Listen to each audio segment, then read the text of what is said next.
Hello dear student, welcome. तो objectives discuss कर रहे हैं अकाउंटिंग का, राइट। इसके पहले भी मैंने बहुत सारे सब चीज़ समझा दिया है, अच्छे से ध्यान से पढ़ो, हो जाएगा, ठीक है। तो आओ स्टार्ट करता हूँ। ये ऑब्जेक्टिव से तुम्हारा शॉर्ट नोट्स भी तैयार हो जाएगा। Dash item of inventory, inventory मतलब स्टॉक होता है। क्या होता है? Stock is excluded from scope of accounting standard 2। तो accounting standard 2 deals with stock, पर कौन सा चीज़ है जो इन्वेंट्री AS2 में नहीं आता है। AS2 में रॉ मटेरियल आता है, वर्क इन प्रोग्रेस आता है, फिनिश गुड्स आता है। मतलब फिनिश गुड्स आएगा, गुड्स ऑफ रीसेल आएगा, स्पेयर पार्ट्स नहीं आता है। क्या नहीं आता है? Part does not form in AS2। Payment of loan, क्या पे किया है?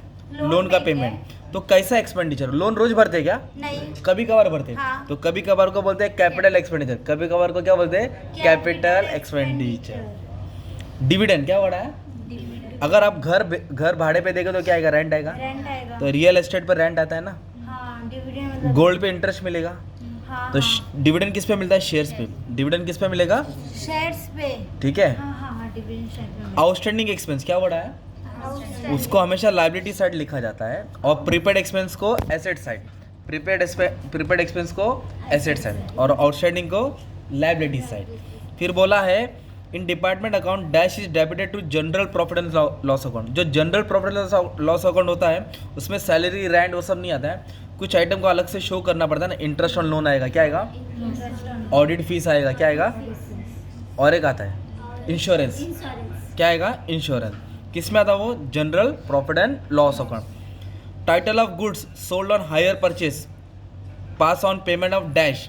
लास्ट इंस्टॉलमेंट जब पे करेंगे तब गाड़ी का मालिक बनेंगे ना हम लोग। जब मशीन का क्या बनेंगे? हम लोग ओनर बनेंगे। तो कब होता है पेमेंट पास? कब होता है? लास्ट पेमेंट के बाद, जब अपनों को टाइटल मिलेगा, ओनरशिप का नाम मिलेगा। क्या मिलेगा? ओनरशिप का। Under perpetual inventory system, perpetual का मतलब कंटिन्यू। क्लोजिंग स्टॉक में be ascertain find out from quantity details recorded on dash stock ledger. Perpetual inventory में क्या बनाया जाता है? Stock ledger. Depreciation on asset taken on hire purchases calculated on full cash price. Depreciation किस पे निकालते हैं? फुल कैश प्राइस पे निकालें। डेप्रिसिएशन हायर परचेस में किस पे निकालेंगे? Full cash price. Depreciation full cash price. Full cash dash factors should be considered bye selecting and applying accounting policy. तो ये तुमको याद करना पड़ेगा। अकाउंटिंग पॉलिसी के लिए प्रूडेंस का इस्तेमाल करना पड़ता है। ओके, बाद में डिस्कस करते हैं। Stock reserve is dash closing stock in balance sheet. तो स्टॉक रिजर्व क्या होता है? डिडक्ट होता है। क्या होता है? डिडक्ट होता है, मतलब माइनस होता है। स्टॉक रिजर्व माइनस करना पड़ता है क्लोजिंग स्टॉक से। इन्वेंट्रीज मतलब stock are generally valued at. तो स्टॉक को कौन सी वैल्यू ली जाती है? ना कॉस्ट ली जाती है, ना net realisable. Lower of cost, मतलब जो दोनों में छोटा रहेगा वो लिया जाता है। तो इसका आंसर था थर्ड, लोअर ऑफ कॉस्ट और नेट रियलाइजेबल वैल्यू। दोनों में जो छोटका है वो लेगा।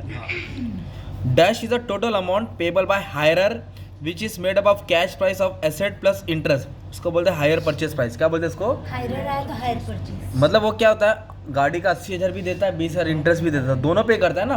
तो उसको बोलते हैं हायर परचेस प्राइस। अभी इसमें क्या दिया ट्रू और फॉल्स में? Disclosure of accounting policy can not be remedy. Remedy मतलब सॉल्यूशन फॉर ए रॉन्ग और इम्प्रॉपर फॉर अकाउंटिंग पॉलिसी। तो जो अकाउंटिंग पॉलिसी वो किसी चीज़ का सॉल्यूशन नहीं है, राइट, ये ट्रू है। हायर वेंडर क्या बोला है? जो कंपनी वाला है, मालिक, has a right to terminate the hire purchase agreement. वो क्या कर सकता है? कैंसल कॉन्ट्रैक्ट टर्मिनेट कर सकता है, कैंसिल कर सकता है for non repayment of instalment. जब सामने वाला इंस्टॉलमेंट नहीं पे करेगा तो उससे गाड़ी छीन लेगा ना वो। हाँ। ये भी सही बोला है। Wages paid to the carpenter, काय के लिए दिया? किसको दिया? कारपेंटर को, फॉर मेकिंग फर्नीचर। तो वेजेस काय के ऊपर खर्चा किया? फर्नीचर के ऊपर। तो फर्नीचर क्या होता है? एसेट्स। तो एसेट्स पे खर्चा करने को बोलते हैं कैपिटल एक्सपेंडिचर। क्या बोलते हैं? तो इन लोगों ने रेवेन्यू लिखा है, इसके लिए क्या हो जाएगा? False. Revenue from interest is recognise only when it is actually receive. False. Only नहीं आएगा, ओनली आया तो फॉल्स ही होता है। अच्छा, रेवेन्यू फ्रॉम इंटरेस्ट ये क्या होता है? रिसीव बेसिस पे आता है, तो ये थोड़ा फॉल्स है। ओके। ये recycle weighted average method of stock valuation is not recognised by AS2। False, क्योंकि AS2 के अंदर वेटेड और फिफो दोनों आता है। AS2 में फिफो और वेटेड। हो गया। हाँ, तो ये उन्होंने नॉट बोला ना यार। अच्छा, नॉट बोला तो क्या हो जाएगा? फॉल्स। हो जाएगा। Reserve for doubtful debts is deducted. Deducted मतलब माइनस होता माइनस है, होता डेटर है। से माइनस होता है। हाँ हाँ, इधर क्रेडिटर दिया तो गलत बोला है ना, रॉन्ग बोला। तो ये फॉल्स हो गया। False. Department profit and loss account are useful to manager for evaluating performance of each department. Yes, true. अलग अलग डिपार्टमेंट कैसे काम कर रहा है ये पता चलता है डिपार्टमेंट से। Under FIFO method closing stock is calculated the latest purchase cost. Yes, closing stock कौन सा प्राइस लिया जाता है? Latest. Latest.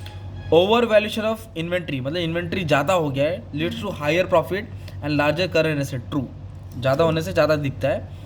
Accounting standard 1, if in a year method of charging depreciation is change in need not to be disclose. False, disclose करना पड़ता है, मतलब ये थोड़ा बहुत याद करना पड़ेगा, फर्स्ट चैप्टर का था. अच्छा.